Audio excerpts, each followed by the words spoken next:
พระเจ้าเท่านั้นพระองค์เจ้าค่ะที่เราทั้งหลายนมัสการและคุกเข่าต่อพระองค์จงนำเครื่องบูชามาถวายแด่พระองค์และประดับกายด้วยบริสุทธิ์และนมัสการพระเจ้าได้สุดหัวใจของเรา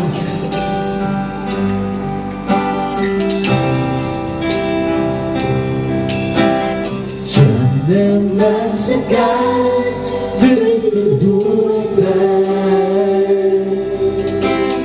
อยู่ต่อหน้าพระพักตร์เพื่อชื่นชมความงามสิ่งใดก็ดูเลื่อนลางเขามาวางหัวใจที่พระองค์เขาหมดให้รักรักคงตลอดนิรัน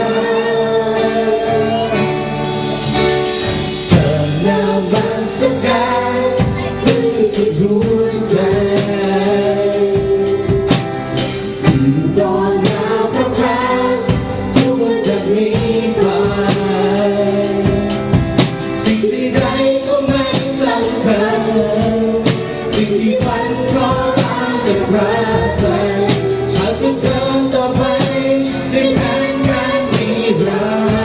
ดร์ ของเราเท่านั้น พวกเราเท่านั้นสำคัญให้ความหมายเหนือสิ่งใดหัวใจของพระองค์หากว่าชีวิตที่ยังมีลมหายใจจนถึงวันสุดท้ายจะขอให้เพียงพระองค์ ถึงวันสุดท้ายจะมีขอบเขตมีเพียงพระองค์เท่านั้น จะนมัสการด้วยสุดหัวใจอยู่ต่อหน้าพระพักตร์ทุกวันจากนี้ไป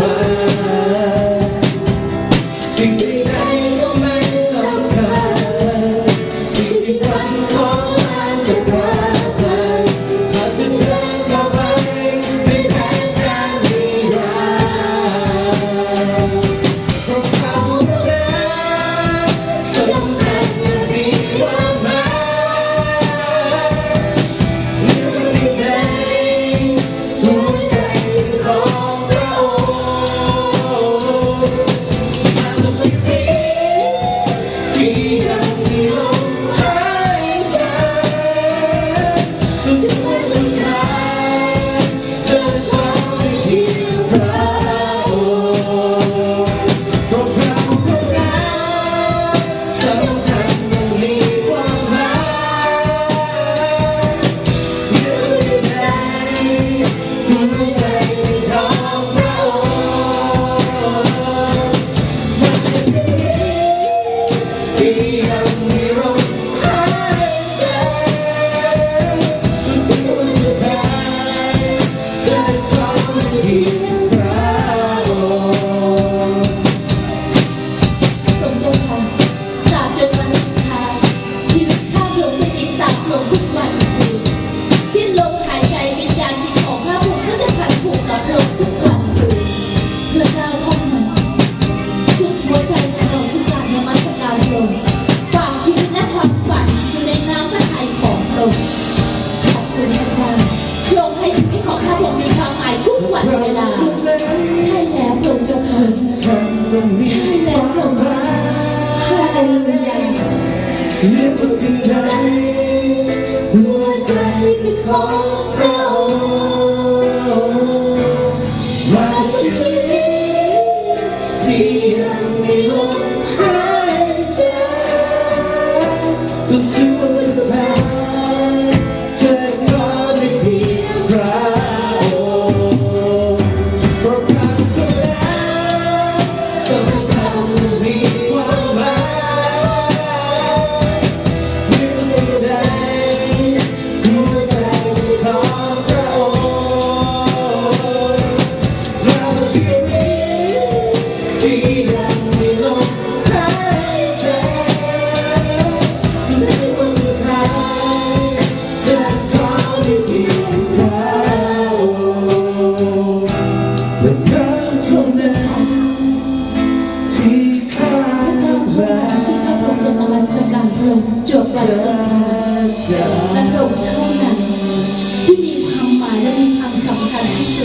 ในชีวิตของข้าพระองค์